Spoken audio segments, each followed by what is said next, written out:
देखिए ये question NEET 2018 में पूछा गया है। The moment of the force 4i + 5j - 6k at इत्ते अबाउट द पॉइंट 2 - 2 - 1 गिवन है। यहाँ पे मोमेंट ऑफ द फोर्स निकालना कहा गया है और इस क्वेश्चन में कहा गया है the force F = alpha i + 3j + 6k is acting at a point R = 2i - 6j - 12k. Find the value of alpha for which the angular momentum about the origin is conserved. ये दोनों question same हैं। Examiner ने बड़ी चालाकी के साथ यहाँ पे वर्ड का एंगुलर मोमेंटम का यूज कर दिया।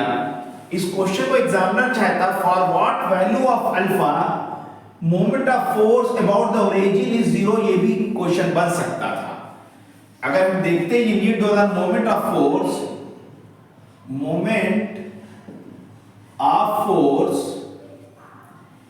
अबाउट ओरिजिन इज 0, ये दोनों क्वेश्चन सेम है क्योंकि कंजर्वेशन ऑफ एंगुलर मोमेंटम की कंडीशन में कंजर्वेशन ऑफ एंगुलर मोमेंटम की कंजर्व में torque should be 0, torque should be 0, then conservation of angular momentum या moment of the force about the origin is 0। Indirectly examiner इस question में आपसे पूछना चाहता है कंजर्वेशन ऑफ एंगुलर मोमेंटम से आप क्या समझते हैं। जिस तरीके से लीनियर मोमेंटम कंजर्व होता है जब नेट फोर्स 0 हो, उसी तरीके से एक्सटर्नल फोर्स 0 हो, उसी तरीके से एंगुलर मोमेंटम कंजर्व होता है जब टॉर्क 0 हो। तो बहुत सिंपल मींस इस क्वेश्चन में भी हमको टॉर्क निकाल के उसको 0 पे इक्वेट कर देना है और इस क्वेश्चन में एग्जामिनर ने डायरेक्टली हमसे टॉर्क निकालना को कहा है with the help of the position vector. Means अगर ये पॉइंट है यहां पे फोर्स लग रहा है 2 0, 3 और अबाउट दिस 2, -2, -2 हमको इसके अबाउट टॉर्क निकालना है ये इस पॉइंट पे। सो जो टॉर्क हो जाएगा, टॉर्क बराबर होता है R क्रॉस F के और यहां पर भी टॉर्क बराबर हो जाएगा R क्रॉस F के। यहां क्रॉस प्रोडक्ट करके हमको 0 कर देना है और यहां पर भी हमको डायरेक्ट टॉर्क निकालना है। ये R निकालेंगे कैसे? ये R ये वाली दूरी है। मींस अगर हम इसको 0 ले लें और इसको R ले लें तो this position vector R = R - R0। R0 के कोऑर्डिनेट क्या हो गए? R0 के कोऑर्डिनेट वेक्टर हो गया 2i - 2j - 2k। This is the position vector of R और ये R का वेक्टर क्या हो गया 2i - 0j - 3k।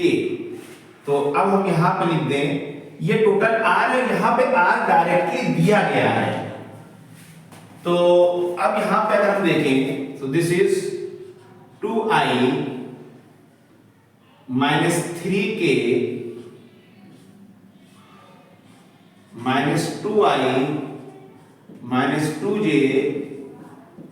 - 2k, that is 2i - 3k -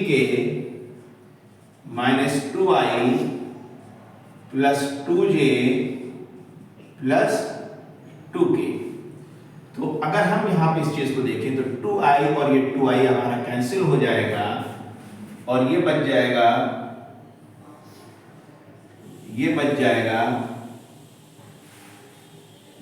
2j -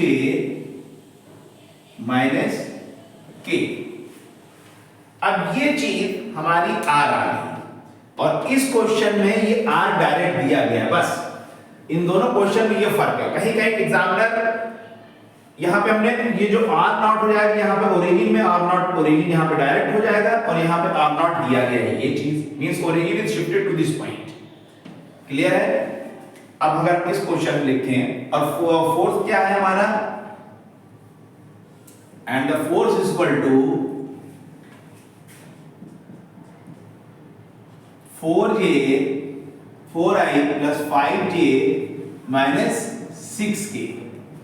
तो अब हम देखें यहां पे torque is equal to r cross f is equal to i j k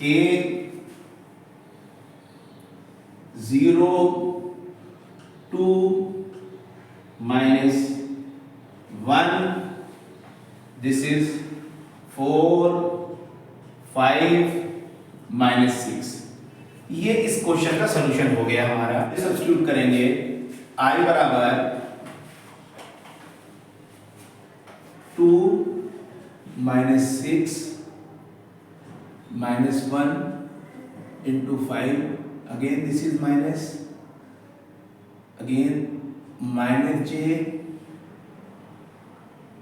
and इसका हो जाएगा 0, this is minus 1 0 minus 1 into 4 plus k